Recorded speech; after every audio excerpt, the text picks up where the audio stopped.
देखो बच्चों, मुझे बताओ इससे पहले BV1 वाले बच्चे आते थे क्या इस क्लास में? BV1 no no sir. Sir. No sir. पहली क्लास है क्या नो आपकी सर। ये?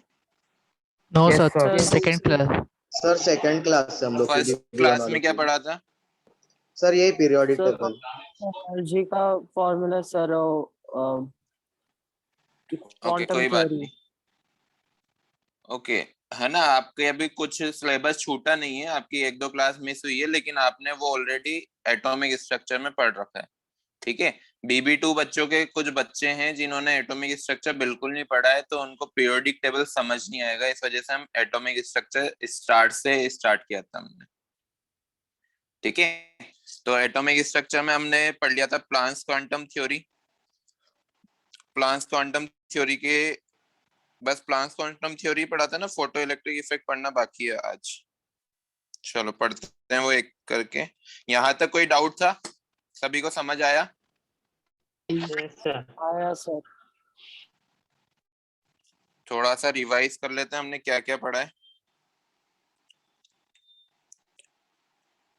है ना। हमने पीरियोडिक टेबल वाले चैप्टर को थोड़ा सा होल्ड पे रख दिया है 2-3 क्लासेस के लिए, उस पर भी आएंगे। पहले हम एटॉमिक स्ट्रक्चर को पूरा अच्छे से स्ट्रॉन्ग कर लेते हैं, क्योंकि वो वाला है ना बेसिक चैप्टर है, उसी से आगे की केमिस्ट्री आपको समझ आने वाली। देखो, सबसे पहले एटॉमिक स्ट्रक्चर स्टार्ट हुआ था, है ना। एटम की जो डेफिनेशन थी महर्षि कन्नड एंड डोल्टन के अकॉर्डिंग, कि एटम को हम फर्दर डिवाइड नहीं कर सकते, लेकिन वो उसको फर्दर डिवाइड कर दिया गया इलेक्ट्रॉन, प्रोटॉन एंड न्यूट्रॉन में। तो हमने इलेक्ट्रॉन और प्रोटॉन की डिस्कवरी देखी। इलेक्ट्रॉन की कैसे देखी? Cathode ray discharge tube experiment से। हमें जब इतना ज्यादा वोल्ट 10,000 वोल्ट एंड इतना कम प्रेशर 10⁻⁴ mm ऑफ Hg, इतना कम प्रेशर पर जब हमने वोल्टेज अप्लाई किया, तो हमको दिखा कि इलेक्ट्रोड, जो कैथोड इलेक्ट्रोड था, उससे कुछ रेज निकल रही थी एनोड की तरफ। उन रेस का नेचर जब पता चला, तो वो हमें पता चला कि वो नेगेटिवली चार्ज रेस है। ठीक है ना। और उन पार्टिकल्स को हमने इलेक्ट्रॉन नाम दिया, पहले नेगाट्रॉन्स नाम दिया था। अभी कल किसी बच्चे का मैसेज आया था कि सर क्लास आपने तो ये 1.6 इंटू 10⁻⁻19 कूलम लिखा है, लेकिन बुक में तो माइनस लिखा हुआ है यहाँ पर।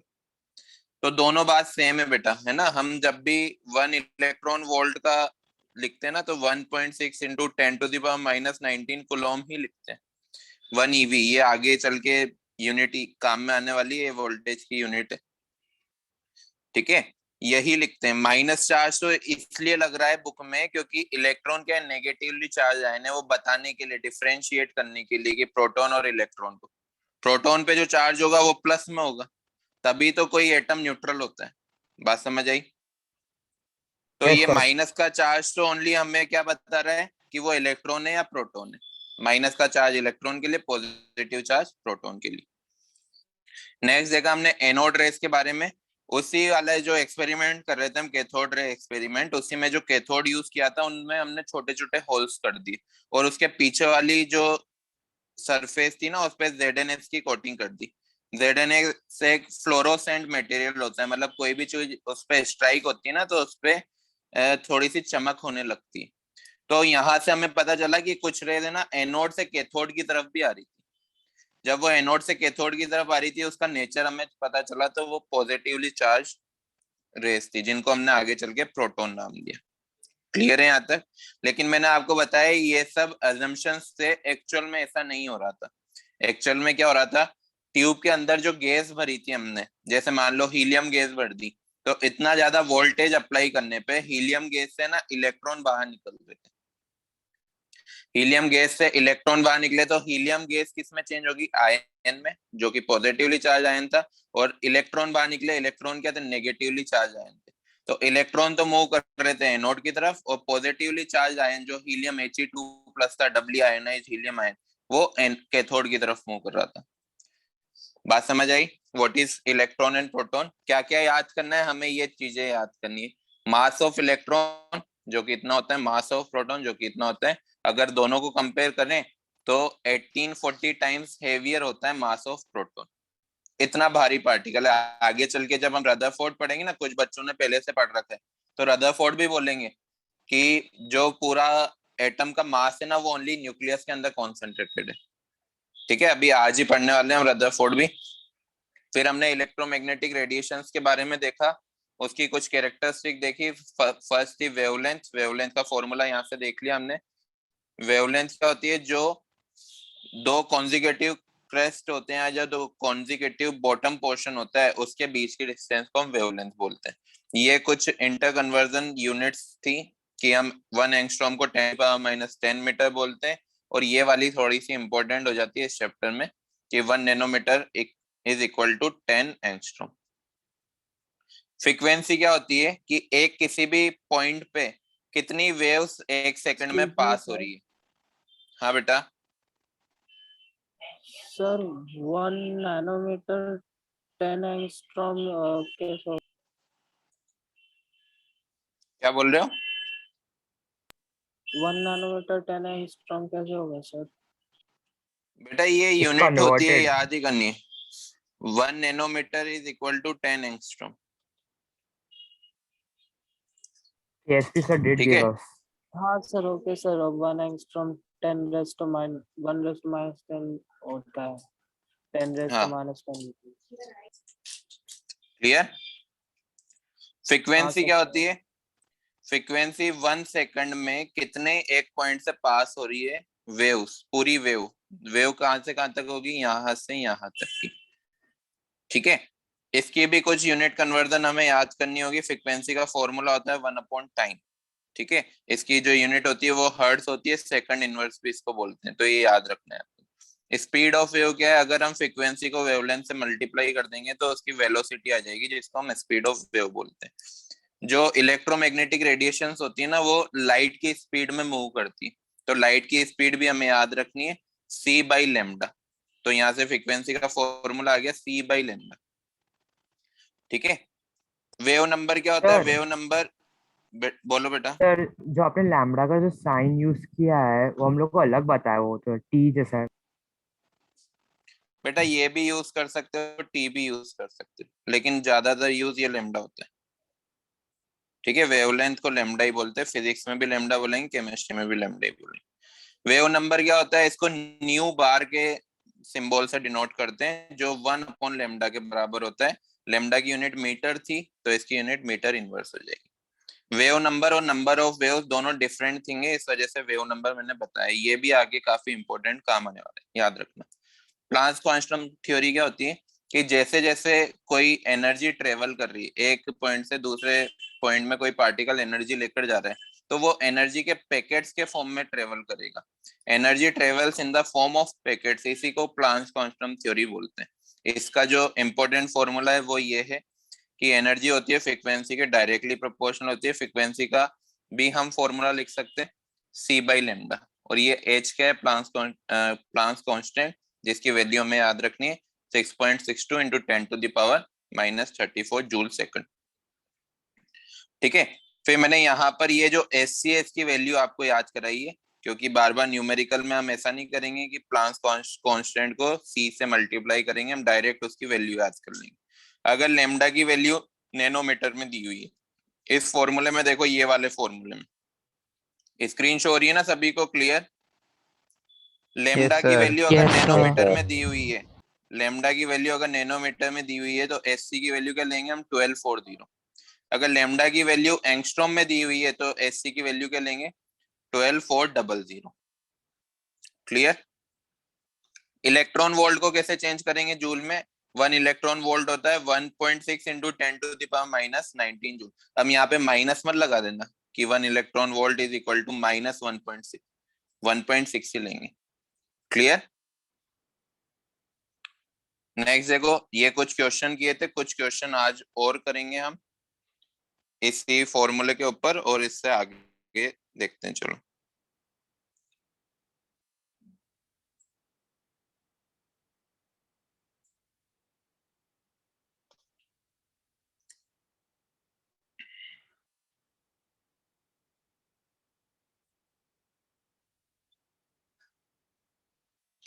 करें स्टार्ट। यहाँ तक सब समझ आया?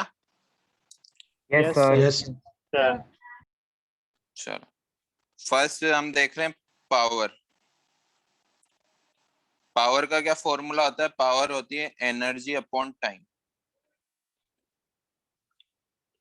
एनर्जी का फॉर्मूला देखा है हमने, number of photons SC by lambda upon time अगर हम कर देते हैं तो पावर का क्या फॉर्मूला आएगा? पावर का फॉर्मूला आएगा n upon t s C by lambda. अब ये जो एन बाई टी है ना, ये है नंबर ऑफ फोटॉन्स, एन तो है इसमें नंबर ऑफ फोटॉन्स, और टी क्या है इसमें? टाइम। एन बाई टी को हम एक नई टर्म से रिप्रेजेंट करेंगे, इसको बोलते हैं रेट ऑफ एमिशन, कि कितने नंबर ऑफ फोटॉन्स स्ट्राइक कर रहे हैं टाइम के पर्सपेक्टिव से, ठीक है ना। या फिर इसको बोल सकते हैं एब्सॉर्प्शन ऑफ फोटोन, कि कितने फोटॉन्स एब्जॉर्ब हो रहे हैं टाइम के रेस्पेक्ट में, ठीक है। इसके ऊपर भी क्वेश्चन आते हैं, तो एन बाई टी याद रखना। अगर क्वेश्चन में पूछा जाए रेट ऑफ एमिशन बताओ, तो हमें किसकी वैल्यू पता करनी है? N by t. क्लियर? ये एक नया फॉर्मूला यहाँ से हमने डिराइव किया, नोट करो जल्दी, फिर एक क्वेश्चन करते हैं इसके ऊपर।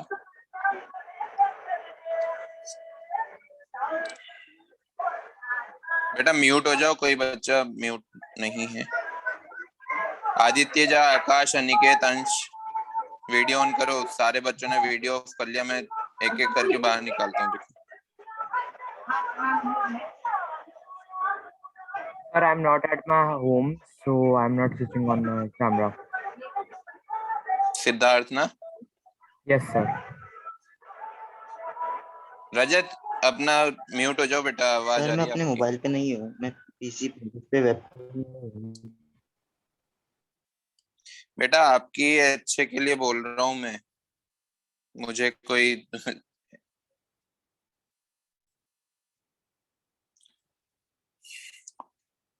समझ आया? सिर्फ फॉर्मूले हैं, याद रखने हमको। आप ये जब चैप्टर कंप्लीट हो जाए ना, तो एक नोटबुक बनाना, जो आपने शायद फिजिक्स में भी बनाई होगी, मैथ्स में भी बनाई होगी। एक केमिस्ट्री की भी फॉर्मूला नोटबुक बनाना, उसमें चैप्टर वाइज सारे फॉर्मूला लिखने हैं आपको, कि इस चैप्टर में ये फॉर्मूला। अभी आगे ना बहुत सारे फॉर्मूला आने वाले हैं, और ज्यादातर एटॉमिक स्ट्रक्चर से फॉर्मूला बेस्ड क्वेश्चन ही आते हैं। अगर आपको फॉर्मूला क्लिक किया टाइम पर, तो आप क्वेश्चन कर दोगे, वरना नहीं होने वाला है क्वेश्चन, ठीक है। इस चैप्टर में कम से कम 10 से 15 फॉर्मूले आने वाले हैं, जो आपको याद रखने। कर दो इरेज, एक क्वेश्चन लिखो। Yes sir. सर एक क्वेश्चन लिखो, रेटेड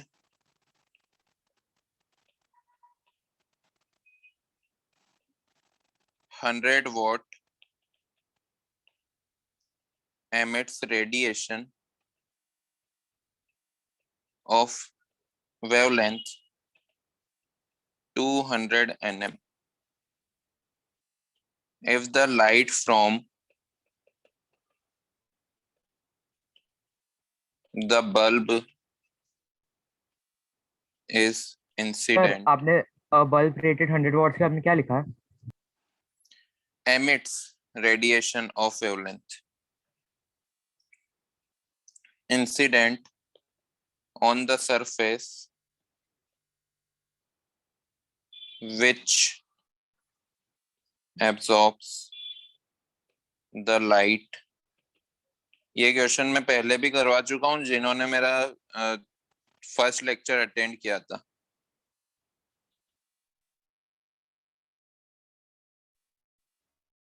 क्या है कोशिश करना, सिंपल है, कोई डिफिकल्ट नहीं है। Then calculate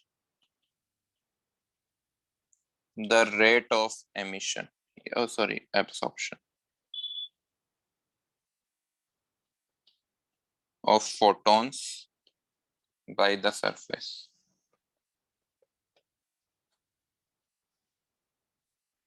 Sir, BB1 batch has done this question earlier, but not with you. नहीं बेटा, मैंने ही करवाया था, एक क्लास में पहले भी ले चुका हूँ एटॉमिक Sir, स्ट्रक्चर की। CSP sir did this one. Okay, कोई बात नहीं।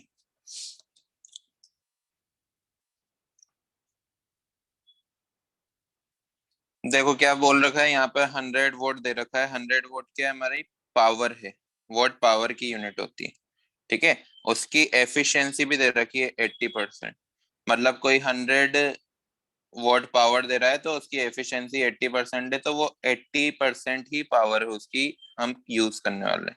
तो पावर की जो यूनिट, पावर की जो वैल्यू दे रखी है वो कितनी है, 80 वॉट, क्योंकि 100% का 100 वॉट का 80% ही वो एफिशिएंट है, ठीक। पावर का हमने फॉर्मूला भी देखा है, हमें रेट ऑफ एब्जॉर्प्शन बताना है, मतलब n/t की वैल्यू बतानी है, SC/λ। लैम्डा दे रखा है कि क्वेश्चन में 200 nm, nm है तो हमें क्या रखना पड़ेगा, n/t, तो वैसा का वैसा ही 12,400 SC की जगह हम 1240 nm EV रखेंगे अपॉन 200 nm। क्लियर, n/t की यहाँ से वैल्यू आ जाएगी 80 into 200 upon 1240 into 1/6 into 10⁻⁻19। 1/1.6 into 10⁻⁻19 क्यों किया, क्योंकि यहाँ पे हम जूल में आंसर निकालना चाह रहे है ना। ये जो यूनिट है ये ईवी में आ रही थी, इसको हमने जूल में कन्वर्ट कर दिया। ईवी को मैं एनएम से एनएम कट कर दिया, 1.6 इंटू 10⁻⁻19 जूल। तो यहाँ से n/t की आ जाएगी, जो क्या है हमारा रेट ऑफ एब्सॉर्प्शन। तो फॉर्मूला बेस्ड क्वेश्चन था, सिर्फ फॉर्मूले में हमें वैल्यू रखनी थी, सिंपली हम रेट ऑफ एब्सॉर्प्शन और रेट ऑफ एमिशन निकाल सकते हैं। क्लियर है? Yes sir.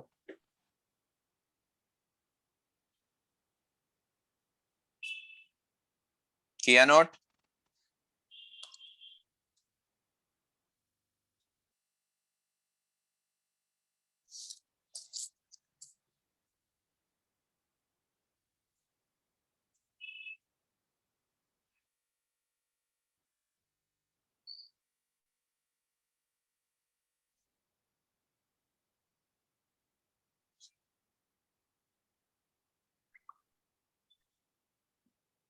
स्नेहा, युग, समझ आया बेटा?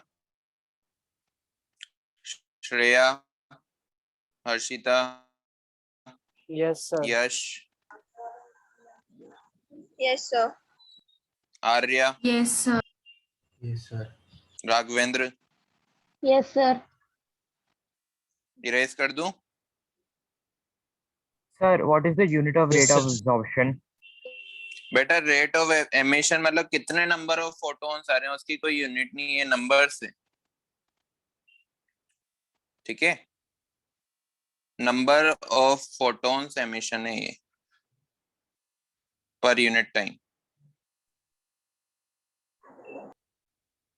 यूनिट तो देखो कट हो गई ना, नैनोमीटर से नैनोमीटर कट गई, जूल से जूल, जूल से वॉट कट जाएगी। Yes, sir, but we have earlier seen that sometimes there are cases where all the units are cut off, but in the end we still get a unit. बेटा ये क्या है, rate of emission है या फिर rate of absorption है, मतलब कितने नंबर ऑफ फोटॉन्स एब्सॉर्ब हो रहे हैं पर यूनिट टाइम, है ना। तो नंबर्स बता रहे हैं हम पार्टिकल्स के, जैसे 10 फोटॉन्स एब्सॉर्ब हो रहे हैं That's कि why, 20 sir, I photons. thought it would be something photons per second unit or something like that. नहीं नहीं नहीं नहीं, ऐसा नहीं। क्लियर? नेक्स्ट देखो, Yes, sir. नेक्स्ट टॉपिक है फोटो डिसोसिएशन। फोटो डिसोसिएशन क्या होता है, कुछ कंपाउंड्स ऐसे होते हैं जिनके बॉन्ड्स पे अगर हम लाइट एनर्जी डालें तो वो बॉन्ड ब्रेक हो जाते हैं, जैसे Cl2 का बॉन्ड है, अगर इस पे हम लाइट एनर्जी डाल रहे हैं तो वो बॉन्ड ब्रेक होगा। आपने सुना होगा ना AgCl, AgBr के बारे में, जो फोटोग्राफी Yes, में sir. यूज किए जाते हैं। लाइट्स की प्रेजेंस में ये Yes, ब्रेक sir. हो जाते हैं Ag एंड Cl2 में, ये भी ब्रेक हो जाएगा Ag एंड Br2 में। तो कितनी एनर्जी उनको रिक्वायर्ड है इन बॉन्ड्स को ब्रेक करने में, उसी को हम क्या बोलते हैं, फोटो डिसोसिएशन। क्या बोलते हैं? फोटो डिसोसिएशन, नोट कर लो इसको। Breaking of a bond using light energy.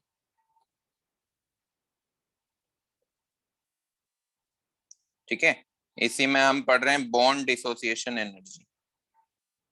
Sir, is it same as ionization energy and work function? बेटा फॉर्मूला सेम हो सकता है लेकिन डिफरेंट है दोनों। आयनाइजेशन एनर्जी तो इलेक्ट्रॉन को बाहर निकालने की एनर्जी, जबकि बॉन्ड डिसोसिएशन एनर्जी बॉन्ड को ब्रेक करने की एनर्जी। वहां पे इलेक्ट्रॉन और एलिमेंट में तो ना कोई बॉन्ड होगा, इलेक्ट्रॉन तो आउटरमोस्ट शेल से बाहर आ रहा है, उसको हम आयनाइजेशन एनर्जी बोलते हैं। बॉन्ड डिसोसिएशन एनर्जी दो एलिमेंट्स के बीच में जो बॉन्ड है उसको ब्रेक करेंगे हम, कितनी एनर्जी रिक्वायर्ड है उसको बॉन्ड डिसोसिएशन एनर्जी बोलेंगे। क्लियर? Okay, sir. देखो मैं डेफिनेशन लिख रहा हूं, energy required to break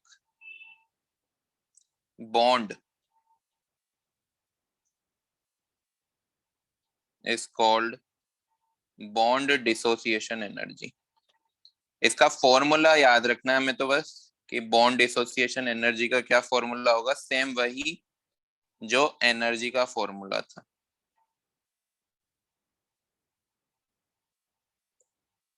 bond dissociation energy का भी वही फॉर्मूला है जो एनर्जी का हमने फॉर्मूला पढ़ा था प्लांक्स क्वांटम थ्योरी में, कोई डिफरेंट नहीं है।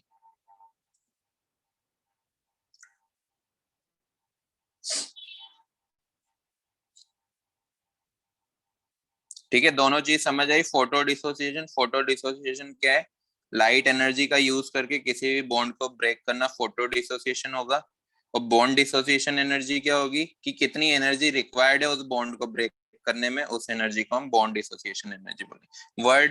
वर्ड देख लो, वर्ड से ही आपको डेफिनेशन याद आ जाएगी।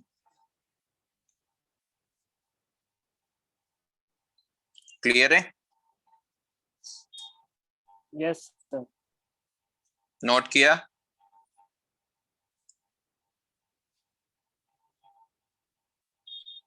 सना, सुरभि, वेदांत, शगुन, यस सर, कर दिया नोट। समझ आ रहा है ना बच्चों? Yes, sir. Yes sir. Yes, sir. Yes, sir. चलो इरेज करूं, एक क्वेश्चन करो। Calculate the number of photons. अभी फॉर्मूले में नंबर ऑफ फोटॉन्स कौन से सिंबल से हमने डिनोट किए थे? ये है नंबर ऑफ फोटॉन्स, n। ठीक है, याद रखना। ऑफ लाइट ऑफ वेवलेंथ दे रखी है 400 nm, required to break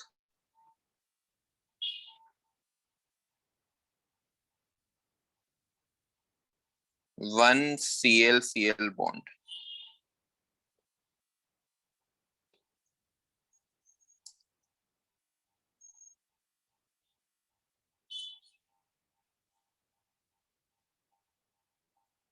question में गिवन है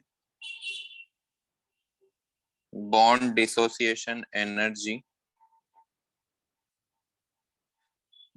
160 किलो जूल पर मोल।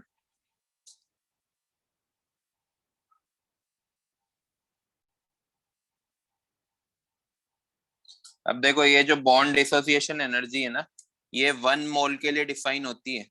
मतलब वो कितने सारे बॉन्ड ब्रेक करेगा Cl-Cl वाले? 6.022 इंटू 10⁻23। लेकिन हमें कितने बॉन्ड ब्रेक करवाने? ओनली एक बॉन्ड ब्रेक करवाने। तो मैं सिंपली ऐसा लिख सकता हूं कि देखो, energy required to break 1 mole bond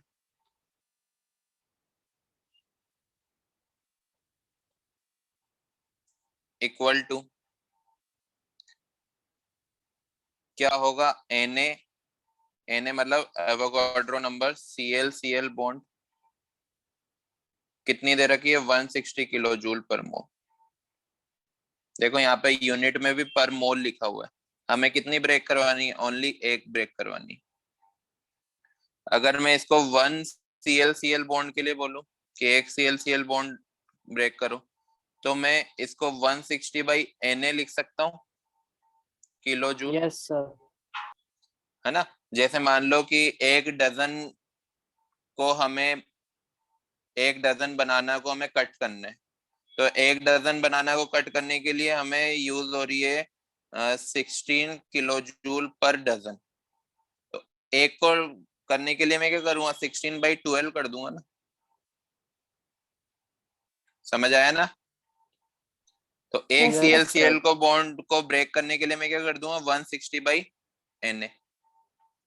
अब यही आधे घंटे हम से फॉर्मूले में रख देंगे, इसी को हम फॉर्मूले में रख देंगे, तो क्या आएगा? N इंटू SC/लैम्डा। फॉर्मूले में वैल्यू रखो बेटा, म्यूट हो जाओ, बातें मत करो।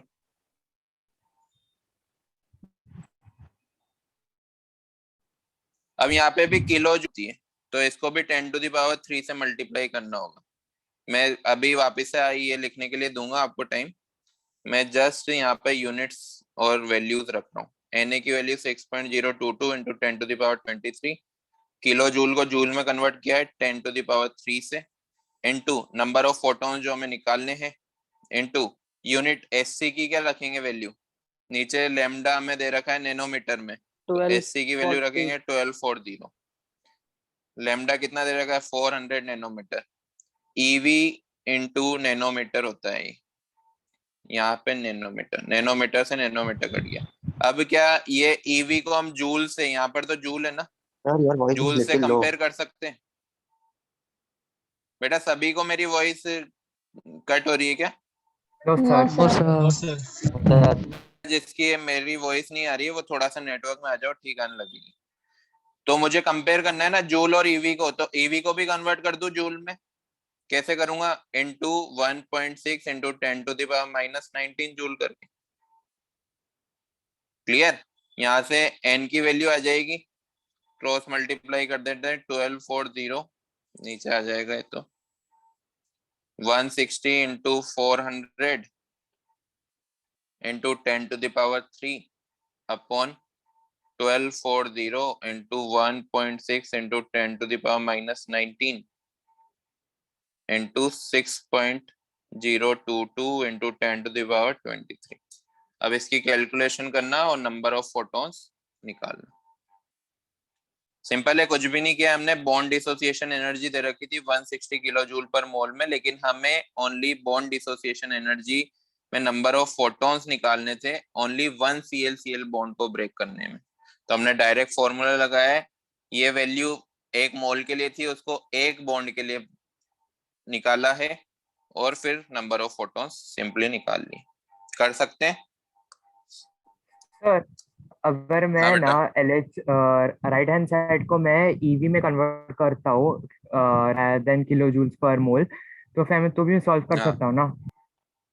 हाँ कर सकते हो बेटा, हमें सिर्फ यूनिट्स कट करनी है। अब देखो यहाँ पर आप पर सर अगर किलो मैं जूल में EV में रखते हैं। कन्वर्ट करता हूँ तो फिर मैं कैलकुलेशन थोड़ा ज्यादा इजियर बन जाएगा ना सर, क्योंकि वो किलो मुझे जितना पता है 1 EV is equals to 96 kilo joules per mole रहता है, तो फिर मैं 160 से डिवाइड करूंगा, वो ज्यादा बेटर हम्म रहेगा ना एवोगाड्रो नंबर से डिवाइड हाँ, करने वो से कोई better। सा भी जो आपको बेटर लगे, जो आपकी प्रैक्टिस में। मेरी प्रैक्टिस में मैं ये है कि मैं हमेशा EV को जूल में कन्वर्ट करता हूँ, लेकिन जो आपको बेटर लगे वो आप कर सकते हो। हमें तो सिंपली यूनिट्स कट करनी है ना। नंबर ऑफ फोटॉन्स क्या यूनिट लेस क्वांटिटी है, उसमें कोई यूनिट नहीं आने वाली, नंबर्स है वो तो एक। समझे ना? Yes sir. तो हमें यूनिट्स कट करनी है, मतलब यूनिट्स को इक्वल करना है, चाहे वो जूल को EV में कन्वर्ट कर दो या EV को जूल में कन्वर्ट कर दो। क्लियर? यस ये सर। नोट किया था बच्चों, ये वाला पेज?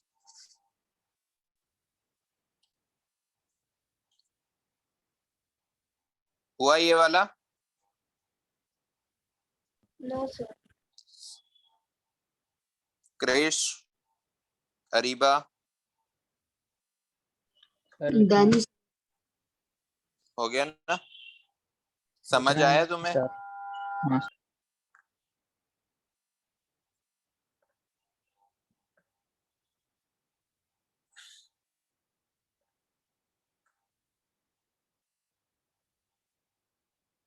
BV1 वालों बच्चों ये ऑलरेडी पढ़ रखा है ना सब?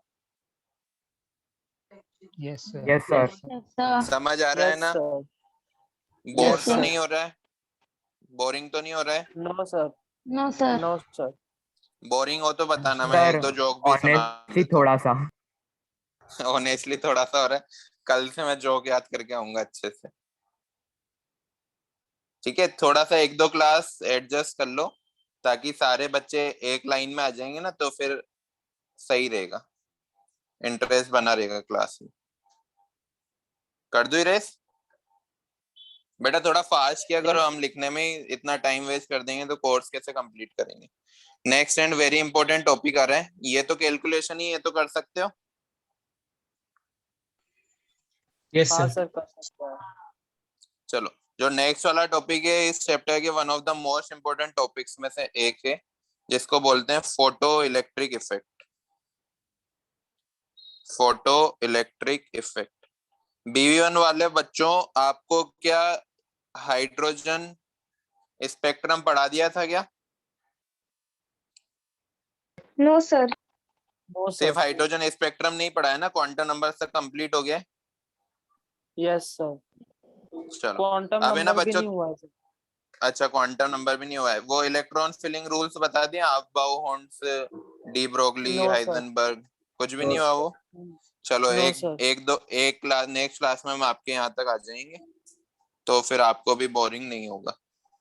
ठीक है, देखो फोटो इलेक्ट्रिक इफेक्ट क्या होता है। हमने एक सर्किट बनाया है, सर्किट बनाना आता है ना सभी को, फिजिक्स तो अच्छा लगता होगा थोड़ा, फिजिक्स तो बोरिंग नहीं है? Yes, sir. Yes, sir. Yes बोल रहे हो, कितने खराब हुए हैं, Sir, मेरे boring सामने ही नहीं। बोल रहे हो। चलो कोई बात नहीं, मेरे को भी बोरिंग ही लगता था केमिस्ट्री। चलो, यहाँ पर हमने एक फोटो सेंसिटिव मेटल लिया है, ये जो लिया है ना, ये वाला जो इलेक्ट्रोड लिया है वो फोटो सेंसिटिव मेटल का है। फोटो सेंसिटिव मेटल क्या होते हैं, जैसे उन पे लाइट एनर्जी गिरती है ना, मेटल की टेंडेंसी क्या होती है, इलेक्ट्रॉन को डोनेट करना। तो फोटो सेंसिटिव मेटल क्या होगा कि जैसे उन पे लाइट एनर्जी गिरेगी, मतलब फोटोन्स गिरेंगे, फोटोन्स उन पे स्ट्राइक करेंगे, तो वह इलेक्ट्रॉन को इजेक्ट कर देंगे, एक इलेक्ट्रॉन को बाहर निकाल देंगे। समझ आया क्या है फोटो सेंसिटिव मेटल? Yes, अब sir, अगर ये light- light energy Yes, sir. इतनी होती है जो यहाँ से एक इलेक्ट्रॉन को इजेक्ट कर दे और इलेक्ट्रॉन को इतनी एनर्जी प्रोवाइड कर दे कि वो यहाँ से इस वाले टर्मिनल तक आ जाए, है ना, ये एनोड टर्मिनल है और ये कैथोड टर्मिनल है। अगर ये इलेक्ट्रॉन कैथोड से एनोड तक आ गया तो ये पूरा सर्किट कंप्लीट हो जाएगा क्या? yes, sir. yes sir. Circuit complete हो जाएगा तो हम उस लाइट एनर्जी को एक एज ए करंट यूज कर पाएंगे इलेक्ट्रिसिटी के लिए। जैसे आपने अभी सोलर पैनल देखे होंगे ना, वो ऐसे ही होते हैं।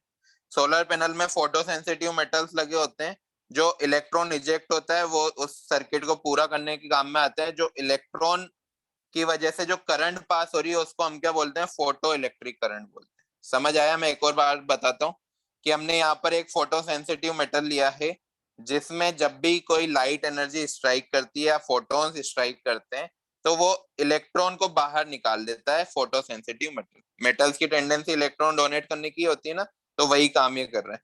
अब वो इलेक्ट्रॉन को अगर हम इतनी एनर्जी प्रोवाइड कर दें कि वो ट्रेवल करके कैथोड से एनोड तक आ जाए तो अपना सर्किट पूरा हो सकता है। यहाँ पर एक करंट पास हो सकती है जिसको हम क्या बोलेंगे, फोटो इलेक्ट्रिक करंट। बात समझ आई? yes sir. Yes, sir. अब फोटो इलेक्ट्रिक करंट के बारे में हमने देख लिया, लेकिन उसके भी कुछ केसेस हैं। अगर मैंने एक फोटोन को स्ट्राइक करवाया जो इलेक्ट्रॉन को ही इजेक्ट नहीं कर पाया, तो क्या फोटो इलेक्ट्रिक करंट पास होगा क्या? नहीं होगा। no sir. अगर इलेक्ट्रॉन ही इजेक्ट नहीं होगा तो कैथोड से एनोड कौन जाएगा? कोई भी नहीं जाएगा, सर्किट पूरा कंप्लीट नहीं होगा। सर्किट कंप्लीट नहीं होगा तो फोटो इलेक्ट्रिक करंट नहीं होगी। चलो, मैंने दूसरे केस में क्या किया, इलेक्ट्रॉन को तो इजेक्ट कर दिया मैंने, इतनी एनर्जी पास कर दी कि मेटल से इलेक्ट्रॉन तो इजेक्ट हो गया, लेकिन इलेक्ट्रॉन है ना थोड़ा सा थकारा सा इजेक्ट हुआ, उसके पास कोई एनर्जी नहीं बची जो कैथोड से एनोड तक उसे पास करवा सके। तो क्या वो सर्किट कंप्लीट कर पाएगा? No, नहीं sir. कंप्लीट करेगा, नहीं करेगा तो current, photo electric current pass नहीं होगी, तब भी फोटो इलेक्ट्रिक इफेक्ट ऑब्जर्व नहीं किया जाएगा। थर्ड केस में हमने तो इतनी सर ज्यादा एनर्जी दे दी। हाँ बेटा, तो फिर उस इलेक्ट्रॉन का क्या होएगा? इलेक्ट्रॉन बेटा घूमता रहेगा, वापस से मेटल में ही चला जाएगा। ठीक है ना, ढूंढेंगे हम उसमें मतलब वापस इलेक्ट्रॉन को भी अच्छे से। न्यूटन मार लेगा? हाँ, यू टर्न मार देगा, गुम जाएगा वो, है ना, क्योंकि वो तो बेचारा सुस्त सा, उसके पास एनर्जी नहीं है, वहीं घूमता रहेगा वो, एनोड तक नहीं जा पाएगा। चलो तीसरे केस में हम कर रहे हैं कि इतनी एनर्जी मैं पास करवा दूं कि इलेक्ट्रॉन इजेक्ट हो भी जाए और कैथोड से एनोड तक भी चला जाए। हम इलेक्ट्रॉन को इतनी एनर्जी दे दें कि वो, उसके पास उतनी काइनेटिक एनर्जी आ जाए कि वो कैथोड से एनोड तक चला जाए। तो क्या फोटो इलेक्ट्रिक करंट पास हो पाएगी? हो पाएगी होगी सर। ना। हमारा जो काम है sir. वो यही है कि इस सर्किट को पूरा कंप्लीट करना।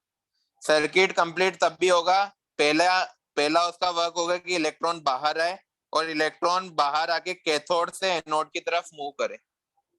जैसे ही वो एनोड को टच करेगा, सर्किट कंप्लीट होगा और एक करंट पास हो जाएगी, जिसको हम बोलेंगे फोटो इलेक्ट्रिक करंट। और कौन सा इफेक्ट ऑब्जर्व किया जाएगा, उस इफेक्ट को बोलेंगे फोटो इलेक्ट्रिक इफेक्ट। बात समझ आई? Yes sir. बोलो, Yes, sir. आवाज क्लियर आ रही है?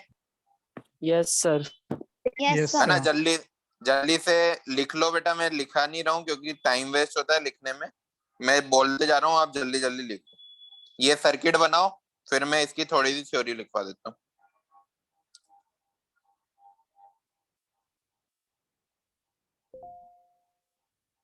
करें start? Yes, sir. When light is incident on certain metal, when light is incident on certain metal, Sir, can you repeat? मैं बेटा 4-5 बार रिपीट करूंगा, है ना, एक ना एक बार तो सुन लेना। When light is incident 4-5 bar repeat on करने से certain, बेटर रहेगा, लिख दो ना सर। ठीक है बेटा, लिख देता हूँ। When light is incident, देखो कैमरा ऑन करने से कितना ज्यादा इंटरेक्शन बढ़ गया हमारा, है ना। मुझे आपकी शक्ल दिख रही है, मैं समझ पा रहा हूँ कौन बच्चा पढ़ रहा है, कौन नहीं पढ़ रहा है। ठीक है, तो कैमरा ऑन रखा करो। When light is incident on certain metal, then electron are ejected out. Photo electric effect की डेफिनेशन लिख रहा हूं मैं, स्टेटमेंट। When these electrons, बेटा BV1 वाले बच्चों दोबारा मत लिखना, फालतू मेहनत नहीं करनी चाहिए पढ़ाई में, ज्यादा क्वेश्चंस करने में मेहनत करना। आपने ऑलरेडी लिख रखा है तो लिखने की जरूरत नहीं है। Cathode and anode, then a current flows in the circuit.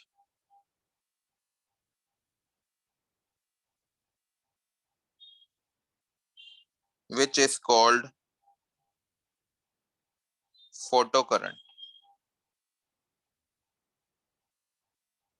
And the effect is called photoelectric effect.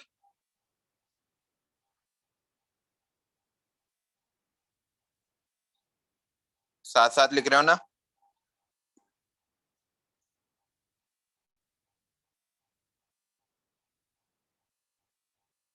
Sir आप 2 मिनट पहले बोलते हो मत लिखना और 2 मिनट बाद में बोल रहे हो लिखो। अरे बेटा, मैं BV1 वाले बच्चों को नहीं बोल रहा हूँ, जो लिख रहे हैं उनको बोल रहा हूँ। BB2 लिख लिया? Yes sir. Yes, sir. Yes, sir. चलो, सर एक डाउट है। हाँ पूछो बच्चे। सर अगर ये सर्किट हमने किसी इंसुलेशन गैस में अगर रख दिया तो भी वही रिजल्ट मिलेंगे या फिर रिजल्ट डिफर होंगे? इंसुलेशन गैस में कैसे रखा मतलब? सर मतलब नियॉन वगैरह वो गैस से, मतलब अगर हमने वो सर्किट लिया और उसे नियॉन ऐसे गैसेस में रख दिया जिससे कि करंट इंसुलेट होता है, तो सर वही बेटा रिजल्ट पहली होगा। बात तो हमें उसको लाइट एनर्जी प्रोवाइड करनी है, तो हम उसको है ना अंधेरे में नहीं रख सकते, राइट। उसको हम सन रेस के नीचे ही रखेंगे, है ना। और अगर वो यस सर। ओपन है तो हम गैस को कैसे उसके अंदर रख सकते हैं। सर और अगर नियॉन तो वैसे ट्रांसपेरेंट इनर्ट गैस है, मटेरियल, इलेक्ट्रॉन का उससे लेना देना है नहीं, इलेक्ट्रॉन तो फिर भी पास होगा। ग्लास में हाँ हमने सर, रख हाँ दिया, सर। चलो मान लिया। नियॉन तो इनर्ट गैस है ना, यस सर। इलेक्ट्रॉन को लेके तो जाएगी नहीं, इलेक्ट्रॉन तो फिर भी एनोड से कैथोड से एनोड की तरफ जाएगा। क्लियर। अब देखो, यस सर।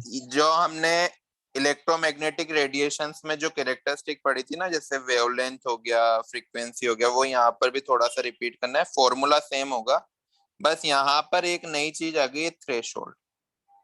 अब फ्रीक्वेंसी क्या होती है, एक सेकंड में एक पॉइंट से कितनी वेव्स पास हो रही है उसको फ्रीक्वेंसी बोलते हैं, ठीक है। अब फ्रीक्वेंसी का यहाँ पर मीनिंग क्या है कि हमें ना इलेक्ट्रॉन को इजेक्ट करना है। तो इलेक्ट्रॉन को इजेक्ट करने के लिए कितनी फ्रीक्वेंसी रिक्वायर्ड है मिनिमम। जैसे मान लो कि एक 160 हर्ट्ज हमने फ्रीक्वेंसी दी, ठीक है, लेकिन वहां पे इलेक्ट्रॉन है ना 140 हर्ट्ज में ही हो जाता है। तो 140 हर्ट्ज को हम थ्रेशोल्ड फ्रीक्वेंसी बोलेंगे कि 160 हर्ट्ज को, 140 140 को। hertz, sir. Minimum frequency required to eject an electron from photo sensitive metal, उसको हम क्या बोलने वाले हैं, थ्रेशोल्ड फ्रीक्वेंसी। फ्रीक्वेंसी का फॉर्मूला हमको याद ही है, क्या होता है फ्रीक्वेंसी का फॉर्मूला, न्यू का C by फॉर्मूला होता है lambda. C by lambda. लेकिन यहाँ पर थ्रेशोल्ड है, तो थ्रेशोल्ड को हम किसी और सिंबल से डिनोट करेंगे, वो होगा न्यू नोट। इसको नोट बोलते हैं, जीरो जो बनाया ना, nu naught equal to C by lambda. अब यहाँ पे लेमडा को भी हम लेमडा नोट बोलेंगे। अब देखो, हमें पता है कि जो न्यू होता है वो इनवर्सली प्रोपोर्शनल होता है लेमडा के। हम फ्रीक्वेंसी को बोल रहे थे मिनिमम फ्रीक्वेंसी रिक्वायर्ड, तो लेमडा नोट को क्या बोलेंगे, maximum wavelength required to eject an electron from photo sensitive metal, उसको क्या बोलेंगे, थ्रेशोल्ड वेवलेंथ। दोनों मीनिंग समझ आए, what is threshold frequency and what is threshold wavelength. देखो, Yes, sir. यहाँ पर हम बोल रहे हैं कि minimum frequency required to eject an electron from photo sensitive metal, minimum बोल रहे हैं फ्रीक्वेंसी को, तो ये क्या होगी, मैक्सिमम होगी ना। तो maximum wavelength required to eject an electron from photo sensitive metal is called threshold wavelength. समझ आया ना, ये फॉर्मूला तो ऑलरेडी पढ़ते हुए आए हैं हम। इसी में हमने क्या करना है, न्यू नोट को हम क्या बोल देंगे, थ्रेशोल्ड फ्रीक्वेंसी, और लेमडा नोट को क्या बोल देंगे, थ्रेशोल्ड वेवलेंथ। समझ आया। Yes sir. Yes, sir. Yes sir. Yes, sir. चलो डेफिनेशन लिखते हैं।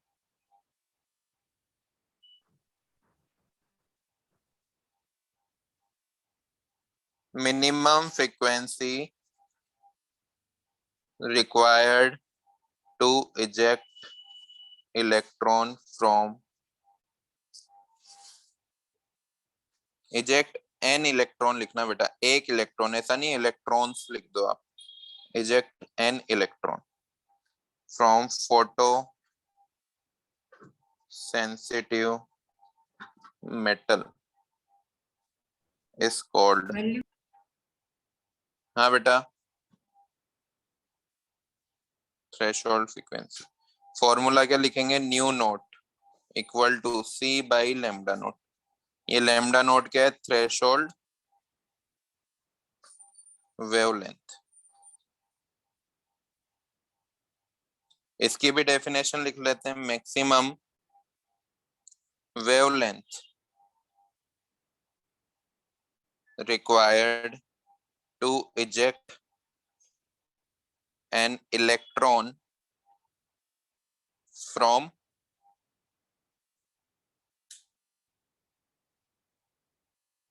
photosensitive metal is called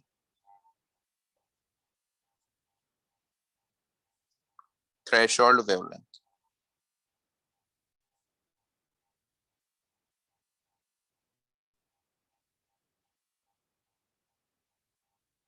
समझ आया ना दोनों का मीनिंग? ये फॉर्मूला हमें यूज करना होगा जब भी हमसे थ्रेशोल्ड वेवलेंथ या फिर थ्रेशोल्ड फ्रीक्वेंसी पूछ ली जाए तब। लिख लिया आदर्श? 21215569। बेटा रेड स्क्रीन आ रही है आपकी? अब आ गई।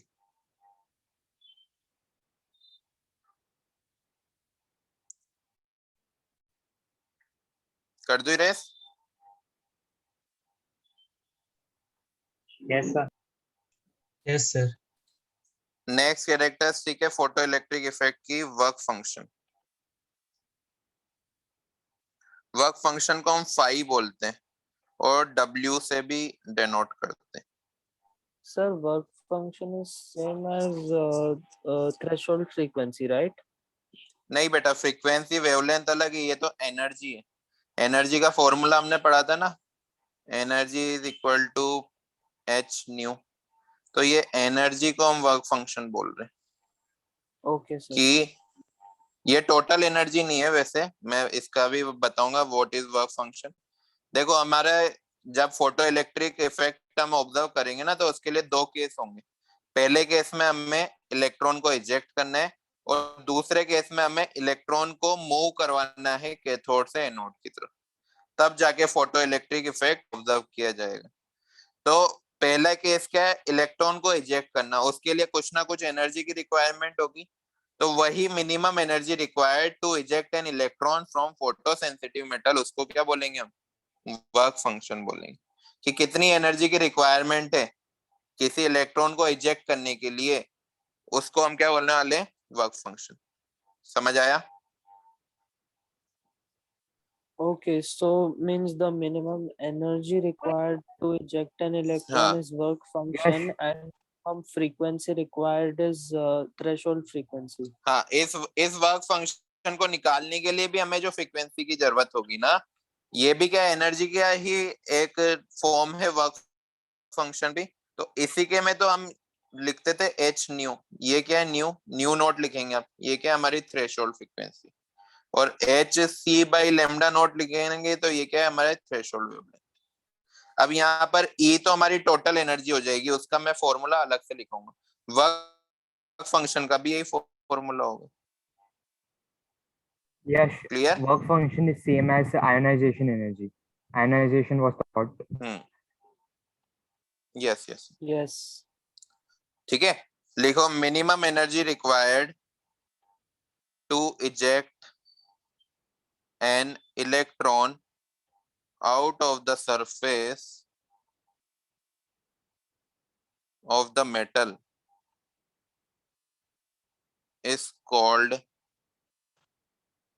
work function. इसमें लिखना phi is the characteristic, is a characteristic of metal, that is different metal will have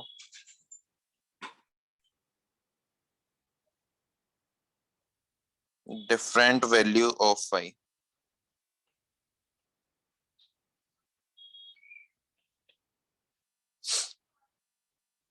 क्या होगा फॉर्मूला फाई का?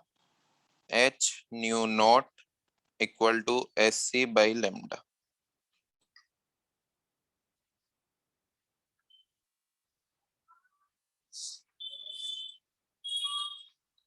क्लियर?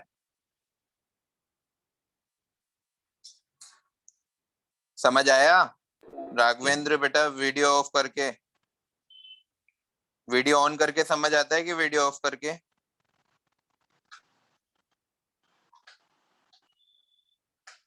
सर हाँ, डिफरेंट डिफरेंट के बाद क्या लिखा है आपने? डिफरेंट वैल्यू लिखा हुआ है बेटा, ये थोड़ा सा different value of phi. Phi का फॉर्मूला वही है जो प्लांक्स क्वांटम थ्योरी में हम एनर्जी का फॉर्मूला याद कर रहे थे। हो गया? Yes, sir. Yes sir. तो अभी तक जो मोस्ट इम्पोर्टेंट फॉर्मूला है वो यही है, E equal to H nu. यही बार बार यूज होगा, आगे जाके आयनाइजेशन एनर्जी में भी यूज होने वाला है। तो अच्छे से कंफ्यूज नहीं होना है इसमें, कहाँ पे किस वजह से यूज हो रहा है वो ध्यान रखना है हमने बस। ठीक है, नेक्स्ट देखो, अब वापस से आते हैं हम फोटो इलेक्ट्रिक इक्वेशन पे कि फोटो इलेक्ट्रिक इक्वेशन होती क्या है।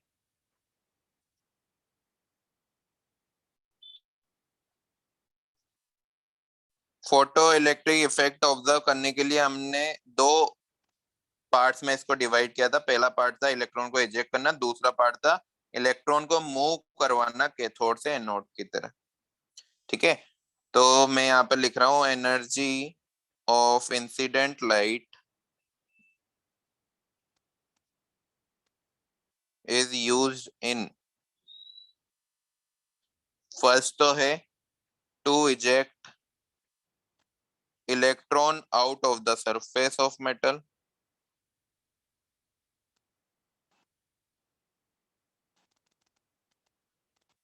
in the form of work function.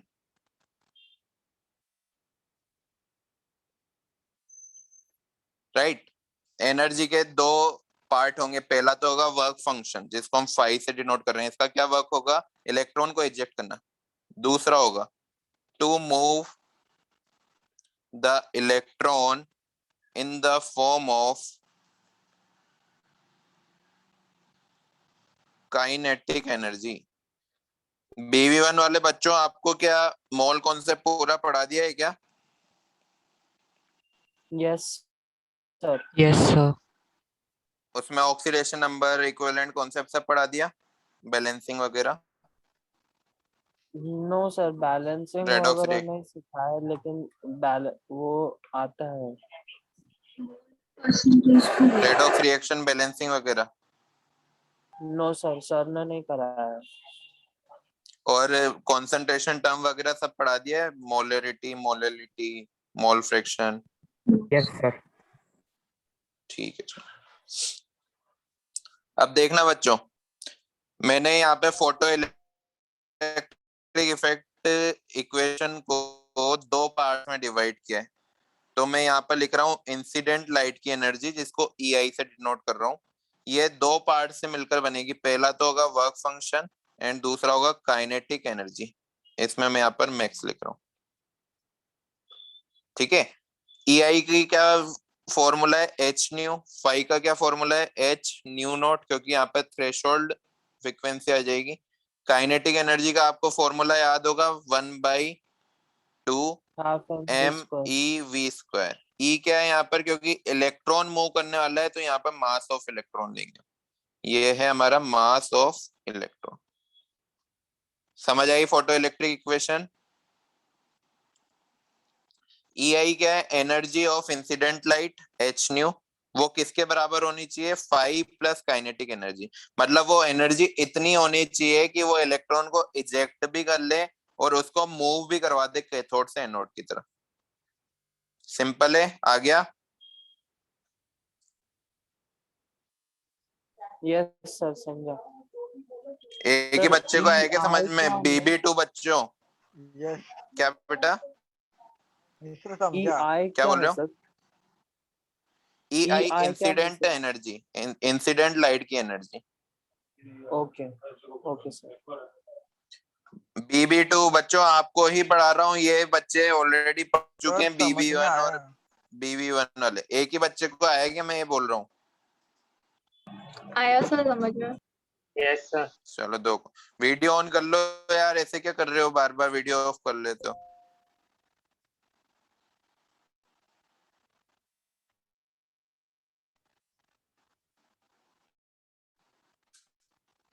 कर दो erase? Yes sir. Yes, sir. Yes sir. चलो, अब इसी में हम पढ़ रहे हैं conditions to show photo electric current या photo electric effect. Photo electric effect के लिए क्या कंडीशन रिक्वायर्ड है? पहला केस हम पढ़ रहे हैं, केस 1। केस 1 में अगर मैं लिखूं कि ई आई जो है वो 5 से छोटा है, ई आई जो है 5 से छोटा है, तो क्या इलेक्ट्रॉन इजेक्ट हो पाएगा? No sir. No sir.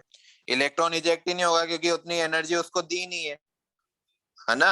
अगर हम बहुत दूर जा रहे हैं, हमने एक ड्राइवर हायर किया हमारे व्हीकल को चलाने के लिए, अब उस ड्राइवर को हम खाना पीना ही नहीं खिलाएंगे तो क्या वो हमारी गाड़ी को अच्छे से चलाएगा? कि एक्सीडेंट करवा देगा, मर जाएंगे भाई। EI क्या है? EI है कि हमें दोनों काम करवाने हैं उससे, इलेक्ट्रॉन को इजेक्ट भी करवाना है और उसको पास भी करवाना है कैथोड से एनोड तक। लेकिन वो तो इलेक्ट्रॉन को इजेक्ट ही नहीं करवा पा रहे हैं, तो क्या फोटो इलेक्ट्रिक इफेक्ट ऑब्जर्व होगा? बिल्कुल नहीं होगा। ठीक है, तो मैं यहाँ पर लिख रहा हूँ, इसको मैं और करके यूं भी लिख सकता हूँ, इंसिडेंट फ्रिक्वेंसी हमारी थ्रेशोल्ड फ्रिक्वेंसी से अगर छोटी है तो मैं यहाँ पर लिख रहा हूँ no electron will be ejected out. So no PHE observed. समझ आया पहला केस? केस 2 बोलो बच्चों, थक गए हो क्या? एक ही घंटा हुआ है, अभी तो आधा घंटा और बाकी है। थोड़ी एनर्जी के साथ। Yes sir. Yes sir. Second case, अगर मैं इंसिडेंट एनर्जी को इक्वल कर दूं फाई के, या फिर इंसिडेंट फ्रीक्वेंसी को इक्वल कर दूं थ्रेशोल्ड फ्रीक्वेंसी के, तो क्या होगा? अब जो भी हम एनर्जी दे रहे हैं, पूरी की पूरी एनर्जी वो सिर्फ इलेक्ट्रॉन को इजेक्ट करने में ही खर्च हो जा रही है, यूज हो रही है। तो क्या इलेक्ट्रॉन मूव हो पाएगा कैथोड से एनोड की तरफ? No sir. नहीं होगा ना। No, sir. यहाँ पे इलेक्ट्रॉन इजेक्ट तो हो जाएगा, इलेक्ट्रॉन इजेक्ट तो हो गया क्योंकि हमने EI को किसके बराबर कर दिया? फाई के बराबर। मतलब काइनेटिक एनर्जी की वैल्यू क्या हो गई? 0। अब ये काइनेटिक एनर्जी की वैल्यू 0 हो गई है क्योंकि EI किसके बराबर हो गया? फाई के। मतलब काइनेटिक एनर्जी 0 है। तो काइनेटिक एनर्जी किस में यूज हो रही थी? इलेक्ट्रॉन को पास करवाने में, कैथोड से एनोड तक धक्का देने में। तो वो होगी नहीं काइनेटिक एनर्जी, तो क्या फोटो इलेक्ट्रिक करंट पास होगी? नहीं होगी। समझ आया केस 2? Yes, sir. किसी के हो तो नहीं रही है? सभी के नहीं हो रही ना? किसी के दिमाग में अगर फोटो इलेक्ट्रिक करंट इजेक्ट हो रही हो, पास हो रही हो, but won't move, so no PHE observed. Clear है ना? केस 3, अगर EI बड़ा है फाई से और इंसिडेंट फ्रीक्वेंसी बड़ी है थ्रेशोल्ड फ्रीक्वेंसी से, तो इलेक्ट्रॉन इजेक्ट भी हो जाएगा, electron will be ejected and move also. अब क्या केस 3 में फोटो इलेक्ट्रिक इफेक्ट दिखेगा? दिखेगा सर। Yes sir. समझ आया ना? सर हम लोग केस 2 को जस्ट आयनाइज्ड भी बोल सकते हैं ना? हाँ, केस 2 क्या है? सिर्फ इलेक्ट्रॉन को इजेक्ट कर रहा है, इलेक्ट्रॉन के पास अब एनर्जी नहीं बची है जो वो मूव हो सके एनोड की तरफ। ठीक वही है सर, शायद फोर्सिस ना सब लोग BE1 को ना प्रॉब्लम पड़ रहा है क्योंकि आपका जो टर्म आप यूज कर रहे हो और जो हम लोग को टर्म्स में पढ़ा है वो बहुत मतलब सेम कॉन्सेप्ट है पर आप दूसरा नेम्स यूज कर रहे हो।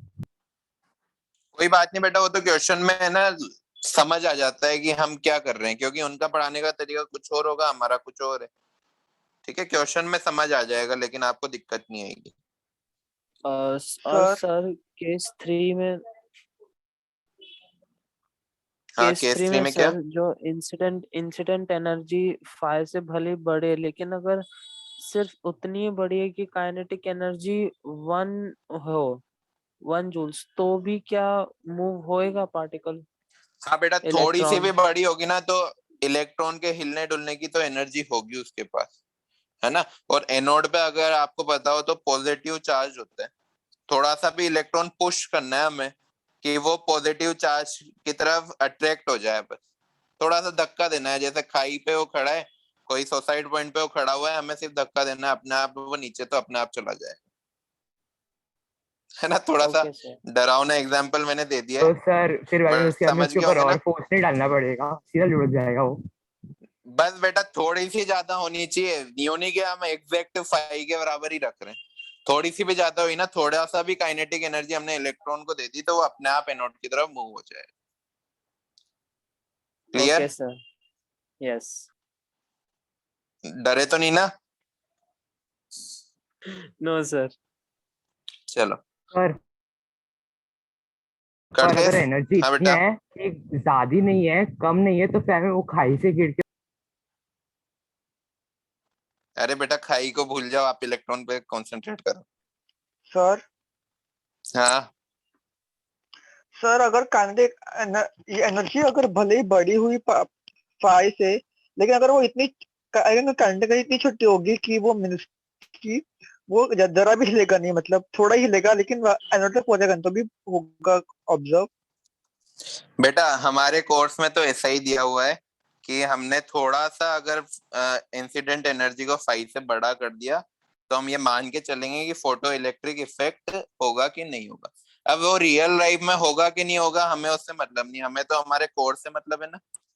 अब वो रियल लाइफ में शायद ना हो, उतनी एनर्जी उसको दी नहीं है, बट हमारे कोर्स में तो ऐसा दिया हुआ है कि अगर वो थोड़ी सी भी ज्यादा हुई 5 से तो उसको उतनी काइनेटिक एनर्जी मिल गई है कि वो मूव हो जाएगा।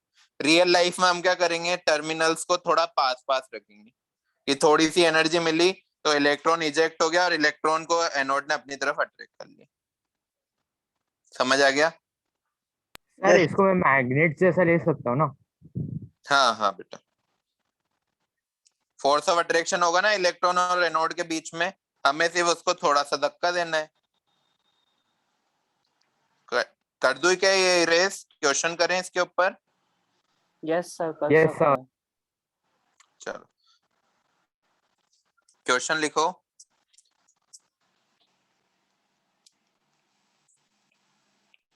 Light of wavelength 400 nanometer strikes a metal surface with phi equal to 2.13 electron volt. Calculate the kinetic energy of most energetic electron.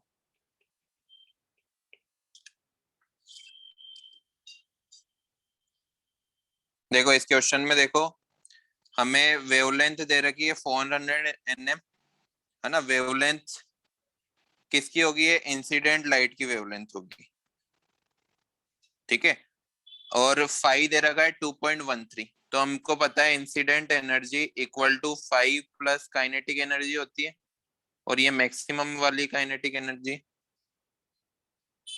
Incident energy कैसे निकालेंगे? इंसिडेंट एनर्जी का हमें फॉर्मूला पता है, H C by lambda. Lambda कितना दे रखा है? 400। 400 किस नैनोमीटर। में दे रखा है? नैनोमीटर में। तो एच सी की वैल्यू क्या लेंगे?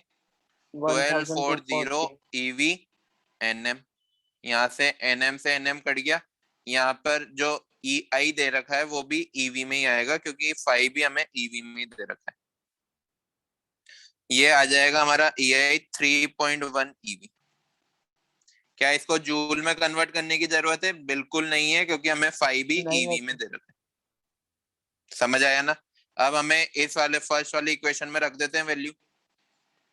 ei कितना दे रखा है, मतलब जो हमने कैलकुलेट किया है वो है 3.1 इक्वल टू 5 कितना दे रखा है? 2.13 प्लस काइनेटिक एनर्जी। तो काइनेटिक एनर्जी की क्या वैल्यू आ जाएगी? 3.1 माइनस 2.13, तो ये क्या आया? 0.97 eV। अब ऑप्शन में eV में आंसर नहीं है तो इसको जूल में कन्वर्ट भी कर सकते हैं हम। तो काइनेटिक एनर्जी को जूल में कैसे कन्वर्ट करेंगे? 0.97 इंटू 1.6 इंटू 10⁻⁻19 जूल। ये कब करेंगे? जब ऑप्शंस में जूल में आंसर हो, वरना ईवी में भी आंसर हो सकते हैं। समझ आया? Yes sir. यस हमेशा यूनिट कन्वर्जन है ना, अगर पॉसिबल है तो जब आप ये इक्वेशन लिख रहे हो ना तभी कट कर दो, लेकिन ज्यादातर ट्राई करा करो कि लास्ट में आप यूनिट कन्वर्जन करो। ठीक है, समझ आया ना? सिंपल क्वेश्चन था। Yes sir. Yes yes sir. Sir. Erase कर दूं? BB2 वाले बच्चों जो पहली बार पढ़ रहे हैं, Yes, उनका sir. आया कि नहीं आया? Yes sir. आया। बेटा एक काम किया करो ना, अपने नेम के साथ अपना बैच भी लिख लिया करो, ताकि मैं उन बच्चों पे ज्यादा ध्यान दूं। आज मत करना, नेक्स्ट क्लास से करना, है ना? BB1, BB2 and BV1। बेटा म्यूट हो जाओ। कर सर दो अभी भी इरेज? हम लोग रीनेम कर सकते हैं। हाँ अभी तो 10 मिनट बचे हैं, क्या करोगे रीनेम करके? छोड़ो, एक क्वेश्चन और करते हैं। कर दो इरेज ये? Yes sir. Yes sir. Yes sir. चलो थोड़ा अच्छा क्वेश्चन करते हैं। What should, साथ साथ लिखना बेटा क्वेश्चन, फिर पढ़ना है इसको। Be the frequency of incident light such that the photo electron produced has twice the kinetic energy of those produced by radiation of frequency 10 to the power 15. 1 second. Second inverse.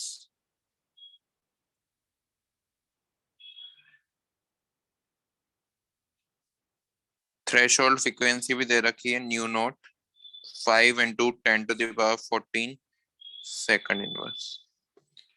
अब इस question को read करो अच्छे से, समझो इस question को, अच्छा क्वेश्चन है।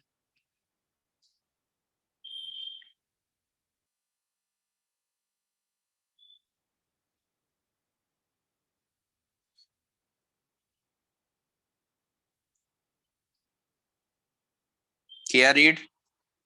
आया किसी को समझ? No sir, reading. सर वहाँ पर जो फ्रीक्वेंसी नॉट है वहाँ पर एस है या फाई है?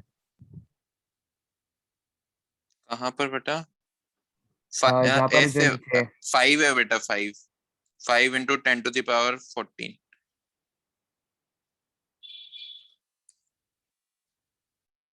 अच्छे से बना देता हूँ, ठीक है? Thank you sir. देखो बेटा, कोई भी मेटल है, मेटल पे हम क्या कर रहे हैं? लाइट इंसिडेंट कर रहे हैं न्यू आई फ्रीक्वेंसी के साथ, ठीक है ना? एक केस में हमने न्यू किया, चलो दो केस लिख लेते हैं हम। पहला केस है EI 5 प्लस काइनेटिक एनर्जी। इससे हम काइनेटिक एनर्जी निकाल सकते हैं, राइट? अब काइनेटिक एनर्जी निकाल ली हमने, तो EI आ जाएगा हमारा। EI क्या है? H new. चलो इसको मैं एक एक स्टेप में करता हूँ। केस वन में हम कुछ भी नहीं कर रहे हैं, सिंपली KE की वैल्यू निकाल रहे हैं काइनेटिक एनर्जी की, ठीक है? EI की वैल्यू क्या है? H1 new 1। मैं H1 न्यू 1 इसलिए ले रहा हूं क्योंकि ये पहली, जब हम काइनेटिक एनर्जी को ट्वाइस नहीं कर रहे हैं तब की वैल्यू है, ठीक है? 5 की वैल्यू क्या रखेंगे? H nu naught plus kinetic energy. Clear ना? H1 नहीं लेता हूँ, H ही लेता हूँ क्योंकि ये तो कांस्टेंट है। H इंटू न्यू 1 कितनी दे रखी है? 10 to the power 15 incident energy. Incident frequency h into nu naught कितनी तरह की है 5 into 10⁻14 plus kinetic energy. h से h कट जाएगा, काइनेटिक एनर्जी की क्या वैल्यू आएगी देखो 10⁻15 सर एच से कैसे कटेगा सर? मतलब सॉरी नहीं उधर कटेगा। काइनेटिक एनर्जी एडिशन में है। हाँ नहीं कटेगा, नहीं कटेगा, माइनस होगा। काइनेटिक एनर्जी को मैं ऐसा लिख सकता हूँ h into 5 into 10⁻15 minus h into 5 into 10⁻14, ऐसा तो लिख सकता हूँ। Yes sir. काइनेटिक एनर्जी कितनी आ जाएगी 5 इंटू, मैं यहाँ पर है ना इसको 10⁻15 को लिख देता हूँ 10 इंटू, इसको मैं इरेज करके ऐसा लिख रहा हूँ h इंटू 10 इंटू 10⁻14, ऐसा लिख सकता हूँ ना। 10⁻15 को मैंने 10 इंटू 10⁻14 कर दिया। अब मैं 10 कॉमन लेके इसको ऐसा लिख सकता हूँ काइनेटिक एनर्जी कितनी आ जाएगी 5 इंटू 10⁻14 h। बोलो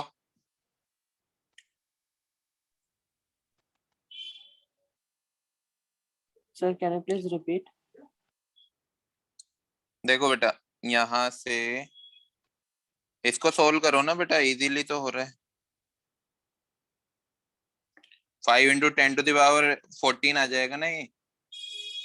सर आपने यहाँ पर कॉमन लिया फिर हमें 10 - 5 किया ना सर। हाँ हाँ, कॉमन लेके 10⁻14 h कॉमन लेके 10 - 5 कर दिया तो 5 इंटू आ गया। सिंपल ही तो है। अरे बेटा इसको कॉमन ले लो ना, इसको यस सर और इसको, समझा। ये तो कॉमन ले लिया, 10 - 5 आएगा तो 5 आ गया। सिंपल है। यस अब देखो सर। क्वेश्चन क्या बोल रहा है, what should be the frequency of incident light such that the photoelectric produce has twice the kinetic energy। अभी हमने वो फ्रीक्वेंसी निकाली नहीं है, अब वो फ्रीक्वेंसी निकालेंगे जो काइनेटिक एनर्जी का डबल काइनेटिक एनर्जी प्रोड्यूस करे। मतलब अब हम जो नेक्स्ट केस लिखेंगे केस 2, उसमें क्या करेंगे h nu equal to h nu naught plus 2 into kinetic energy कर सकते हैं। Yes sir. बोलो अब जो ये न्यू होगा ये हमें फाइंड करना है कि वो कितनी इंसिडेंट फ्रीक्वेंसी हो जो इसकी ट्वाइस काइनेटिक एनर्जी प्रोड्यूस करे। क्लियर? तो यहाँ पर वैल्यू रखेंगे बस हम h न्यू, h इंटू क्या होगा 5 into 10⁻14 plus 2 into 5 into 10⁻14 h। बोलो कर सकते हैं ना? Yes sir. Yes sir. Yes sir. ये क्या होगा 5 into 10⁻14 h plus 10 into 10⁻14 h। Common ले लेता हूं मैं, क्या क्या कॉमन आएगा 10⁻14 h कॉमन आ जाएगा इन दोनों में, और 5 प्लस 10 कितना हो जाएगा 15 यस सर। 10⁻14 h, h से h कट जाएगा अब यस सर। तो न्यू क्या आ जाएगा 15 इंटू 10⁻14 हर्ट्ज। ये आंसर होगा। एक बार क्वेश्चन को समझो बेटा, बहुत अच्छा क्वेश्चन था है ना। नहीं समझ आए तो मुझे फ्रेंकली बताना है ना, शर्म मत करना, मैं भी शर्म नहीं करता हूँ। What Yes, should sir, be the समझा। frequency of incident light such that the photoelectric electron produced has twice the kinetic energy। मतलब वो कितनी फ्रीक्वेंसी होनी चाहिए जो ट्वाइस काइनेटिक एनर्जी निकले, है ना। फर्स्ट केस में तो हमें उसने दे रखी है कि वो फ्रीक्वेंसी 10⁻15 है, लेकिन सेकंड केस में जब हमें काइनेटिक एनर्जी को ट्वाइस करना है तो कितनी हो जाएगी वो ये निकालना है सिंपली। समझ आया क्वेश्चन? तो फर्स्ट केस में तो हमने क्या किया, कैलकुलेट कर लिया काइनेटिक एनर्जी, फिर सेम इक्वेशन हमने लिखी 2 इंटू काइनेटिक एनर्जी करके, तो हमें क्या आ गई, वो वाली फ्रीक्वेंसी आ गई जो हमें फाइंड करनी थी। वो कितनी आई 15 इंटू 10⁻14 हर्ट्ज। समझ आया? Yes, sir. Yes sir. Note कर लो ये।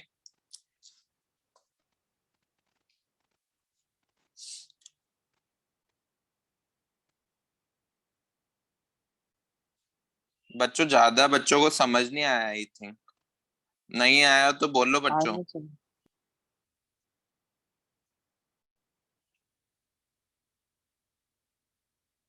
कार्तिका, कावेरी, कृष, मिहिर, निधि, निर्जला।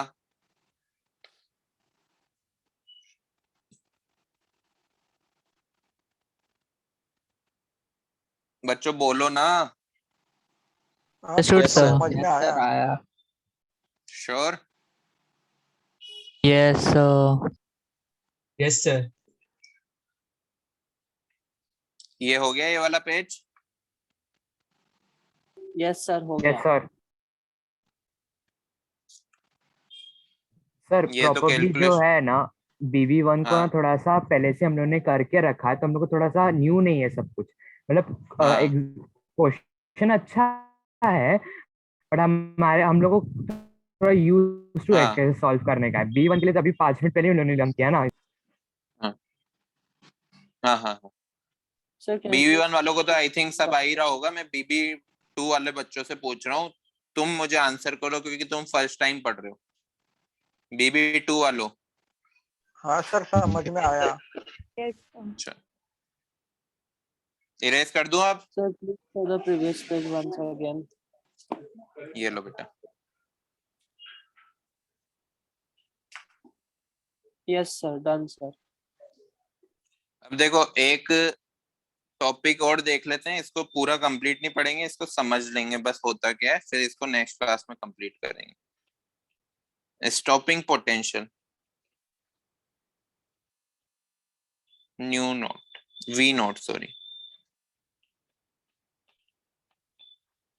देखो स्टॉपिंग पोटेंशियल पढ़ा है BV1 वालों? No, sir. No, sir. देखो हम है ना फोटो इलेक्ट्रिक करंट पास करवा रहे थे। वो क्या हो रहा था कि इलेक्ट्रॉन इजेक्ट हो रहा था ना, उसको हम पास करवा रहे थे कैथोड से एनोड की तरफ। ये कैथोड है और ये एनोड है, ठीक है। मैं क्या कर रहा हूं, मैं बाइक चला रहा हूं लेकिन मेरे पास लाइसेंस नहीं है, सामने पुलिस खड़ी हुई है, ठीक है। तो मैं क्या करूंगा, यू टर्न मार लूंगा ना। मतलब पुलिस वालों ने क्या किया, एक स्टॉपिंग पोटेंशियल दे दिया कि रुक जाओ बेटा, यहाँ पे नहीं आ सकते तुम वरना चालान कटेगा। तो मैं क्या कर लूंगा, मैं थोड़ा सा दिमाग कर रहा हूँ, पैसे बचा रहा हूँ, यू टर्न कर लूँ। वही है, हम उतना पोटेंशियल अप्लाई कर दें कि इलेक्ट्रॉन को एनोड तक नहीं पहुंचा पाए, मतलब वो करंट पास नहीं करवा पाए। देखो वर्ड हमारे हेडिंग में लिखा हुआ है स्टॉपिंग पोटेंशियल। उतना पोटेंशियल अप्लाई कर दिया कि हमने इलेक्ट्रॉन को कैथोड से एनोड तक आने में रोक दिया। यहाँ पे हमने पुलिस खड़ी कर दी कि भैया दोबारा उल्टे पैर लौट जाओ। तो उसको हम क्या बोलेंगे, स्टॉपिंग पोटेंशियल। बोलो समझ आया है कि नहीं? Yes sir. नहीं सर, एक बार फिर Yes, से sir. समझाएंगे नहीं क्या आया ना? please? नहीं आया, चलो कोई बात नहीं, पुलिस को हम खड़ी कर देते हैं। ये पुलिस है, यहाँ से एक बाइक आ रही, बाइक आ रही, बाइक आ रही, नो लाइसेंस, इसके पास कोई लाइसेंस नहीं, वापिस से उल्टा लौट के आएगा ना। अगर हम यहाँ पे पुलिस को नहीं खड़ी कर देते हो तो सिंपली घूमता पूरे मुंबई मरीन ड्राइव जाता आराम से, है ना। लेकिन यहाँ पे पुलिस खड़ी है, मतलब ये क्या अप्लाई कर रही है हमारे यहाँ, स्टॉपिंग पोटेंशियल अप्लाई कर रही है कि बिना लाइसेंस वालों को आने की इजाजत नहीं है, ठीक है। बट इलेक्ट्रॉन सर अगर लाइसेंस हुआ तो? लाइसेंस हुआ तो बेटा ज्यादा ही एनर्जी हुई तो आप स्टॉपिंग पोटेंशियल डाल भी, तो कम स्टॉपिंग पोटेंशियल आपने डाला है फिर तो, कि वो तो फिर भी इलेक्ट्रॉन पास होगा। लेकिन आप उससे ज्यादा, जितना इसको काइनेटिक एनर्जी चाहिए कि जिस एनर्जी से ये कैथोड से एनोड की तरफ जा रही है, उतनी ज्यादा बड़ी पुलिस कर दो ना। एक है अच्छा बाइकर है वो, जो पुलिस को भी ऐसे चकमा देके निकल जाता है, लेकिन सामने अगर 4 पुलिस खड़ी कर देंगे तो क्या निकल पाएगा वो? नहीं खड़ नहीं पाएगा। सर। No, sir. मतलब जितना पोटेंशियल इसको कैथोड से एनोड की तरफ जाने के लिए लग रहा था, उससे ज्यादा पोटेंशियल हम अप्लाई कर दें तो उसको हम क्या बोल देंगे, स्टॉपिंग पोटेंशियल। इलेक्ट्रॉन को एनोड तक नहीं पहुंचने दिया उसने, ठीक है। तो मैं यहाँ पे यही लिखूंगा, minimum voltage applied to stop the flow of the most energetic electron. Most energetic वही बाइकर जो ऐसे घूम फिरते हुए जाता था, हम हर केस में मोस्ट एनर्जेटिक इलेक्ट्रॉन ले रहे हैं, लेकिन उसको रोकने के लिए हम मिनिमम कितना वोल्टेज अप्लाई करें कि वो रुक जाए, उसी को हम क्या बोलेंगे, स्टॉपिंग पोटेंशियल। समझ आया आप? Yes sir. Yes sir. है ना? लिख लो Yes. इसकी डेफिनेशन लिखो, सिर्फ डेफिनेशन लिखेंगे, इसके ऊपर क्वेश्चन नेक्स्ट क्लास में करेंगे। The minimum voltage applied, the minimum voltage applied to stop the flow of the most energetic electron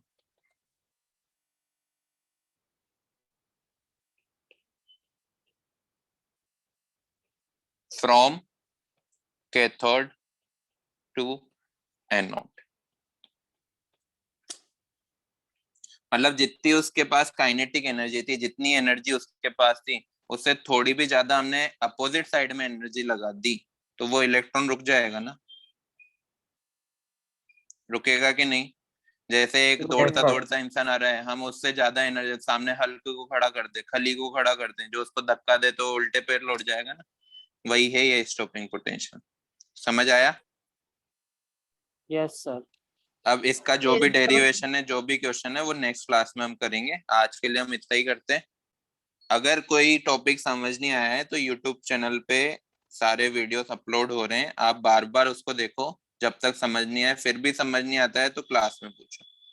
और सर Clear? एक और एक बात था, ये इससे रिलेटेड नहीं है, वो जो MV1 बैच है ना आपका, तो उसमें ना हाँ सर बेटा। आप उनको एक बार पूछना कि वो लोग SSC में से या CBSE में से, क्योंकि अगर जो आप पीरियोडिक, मैंने एक लेक्चर मिस किया था, तो मैं उनका वीडियो देखा, बेटा तो उनका मत periodic देखो, table- सारे बैचेस आप है ना, BB1 वाले, BB1 और BB2 वाले लेक्चर देखो।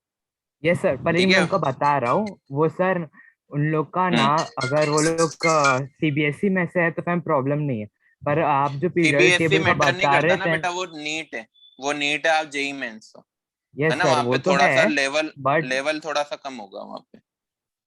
सर वो मैं बता रहा हूँ उनका जो प्रॉब्लम क्या है, अगर वो लोग SSC में से है ना, तो फिर हमें उन लोगों को जो इलेक्ट्रॉनिक कॉन्फ़िगरेशन आपका जो कर रहे थे आप, जो फाबाउस प्रिंसिपल यूज कर रहे थे वहाँ पर, उन लोगों को पता नहीं होगा, क्योंकि SSC में सिलेबस में नहीं आता, तो उन लोगों को कुछ अच्छा। समझ में नहीं आया होगा। ठीक है बेटा, मैं उनसे पूछ लूंगा कि उनके हिसाब से हम पढ़ा देंगे। ठीक है।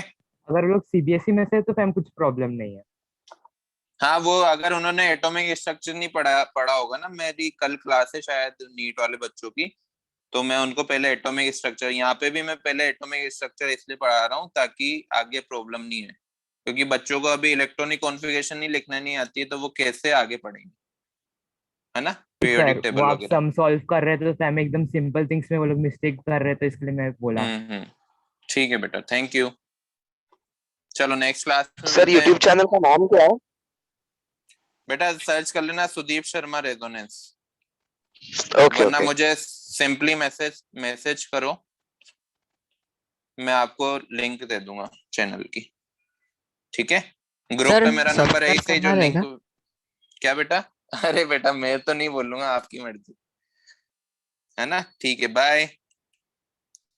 Thank you sir. Thank you sir. Thank you, sir. Have a nice day, sir. Nice day, thank sir. You, bye.